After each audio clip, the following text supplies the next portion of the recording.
19 जनवरी को एक युवक घर से लापता होता है और 17 मार्च को उस युवक की बॉडी मिलती है। 2 महीने बीत जाने के बाद पुलिस का काम सिर्फ इतना रहता है कि वो एक गुमशुदगी का रिपोर्ट दर्ज करती है और अपने थाने पर हाथ पे हाथ रखकर बैठ जाती है। ये वही उत्तर प्रदेश पुलिस है जो छाती पीट पीट के कहती है कि हमारे प्रदेश में क्राइम तो बिल्कुल ही नहीं हो रहा है। आखिर वो पुलिस कहां थी कि 2 महीने बाद उस युवक की डेड बॉडी मिलती है? अभी मैं उस परिवार में हूं, इन लोगों से जानने की कोशिश करूंगा कि आखिर इन लोगों को कैसे पता चला। क्या नाम है आपका? अभिलाष श्रीवास्तव। जिनकी डेड बॉडी मिली है कौन थे वो आपके? मेरा छोटा भाई था, अनुराग नाम है उसका। आपके छोटे भाई थे। कैसे क्या हुआ था 19 जनवरी से लेकर और 17 मार्च की जो कहानी थी वो थोड़ा सा बताइए दर्शकों को। अभी 19 जनवरी की बात है, जब ये शाम को 7:30 बजे के आसपास में मेरे छोटे भाई नवनीत को फ़ोन करते हैं, रौनक को। बताते हैं कि गाड़ी ख़राब हो गई है और अपना लोकेशन बताते हैं कि जो है रुवारी रेगुलेटर के पास में हूँ और यहाँ से गाड़ी लेके चलनी पड़ेगी, स्टार्ट नहीं हो पा रहा है।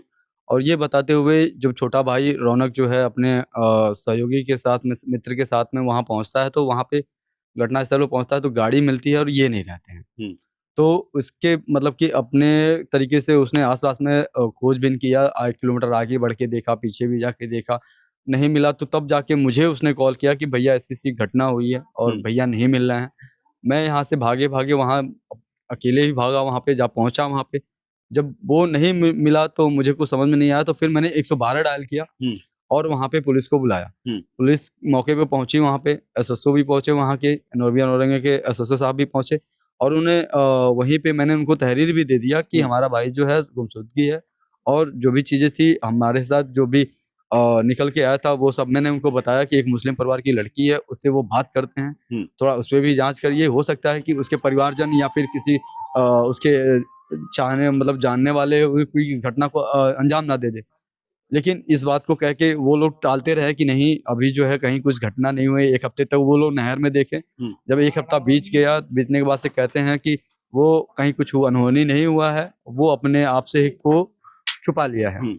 ये हमेशा कहते रहे लोग और पुलिस की तरफ से ये कहा जाता था आपको? कहा जाता था कि अपने आप को वो हाइड कर लिया है, इसलिए वो आपके कांटेक्ट नहीं कर पा रहा है। मिल जाएगा, मिल जाएगा, मिल जाएगा और इस बात से बेफिक्र रहिए, कहीं अनहोनी नहीं है, कोई अनहोनी नहीं है। हालांकि हम बार बार कहते थे कि सर देखिए अगर अनहोनी नहीं है अच्छी बात है, लेकिन उसके पहलू दूसरी पहलू पे भी जांच करते रहिए आप लोग, ऐसा ना हो कि हमारे साथ अनहोनी हो जाए।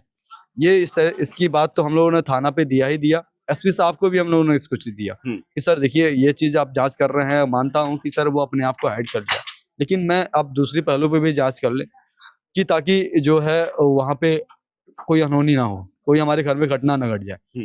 ये बात को बोलता रहा। अभी होली के 2 दिन पहले भी मैंने एसपी साहब से मिला था। एसपी साहब से मिला था और उनसे भी उन्होंने भी ये बताया कि तुम बेफिक्र रहो, कहीं कुछ हुआ नहीं है, वो जीवित है और मुरादाबाद में देखा गया है।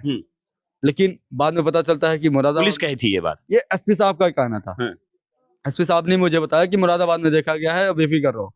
मैं भी थोड़ा सा रिलैक्स हो गया, चलो भाई होली है। कितने तारीख की ये बात थी? मैं 1 सेकंड बता सकता हूँ। मैं जब उनसे मिलने गया था एसपी सर से, मैं बताता हूँ आपको, 1 मिनट सर। वो उन्होंने ट्वीट भी डाला हुआ है, वो फोटो मेरे पास भी है।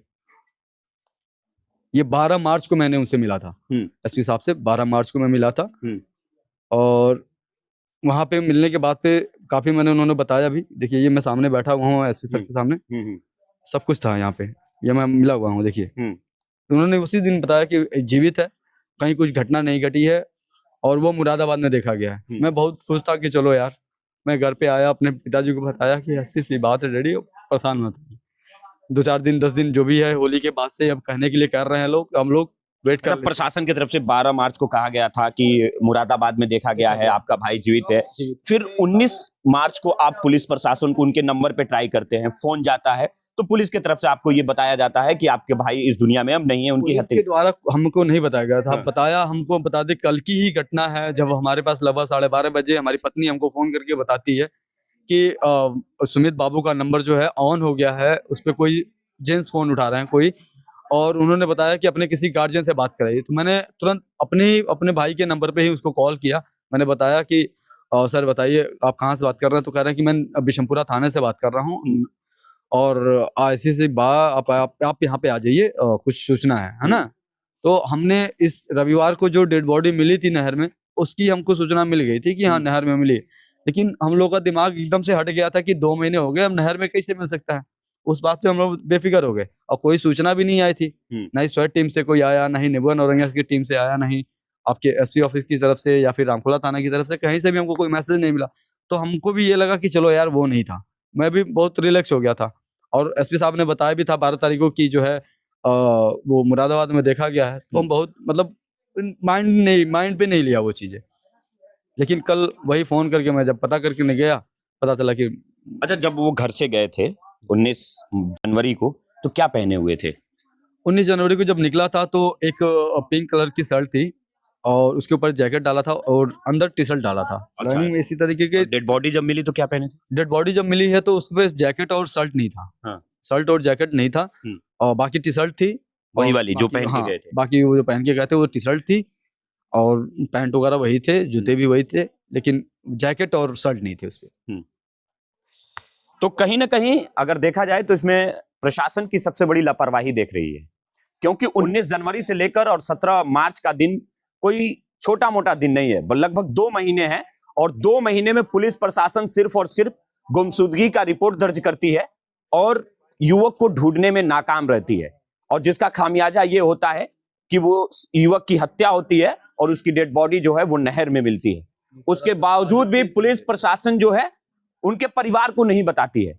परिवार वाले उस युवक के नंबर पे लगातार फोन करते हैं।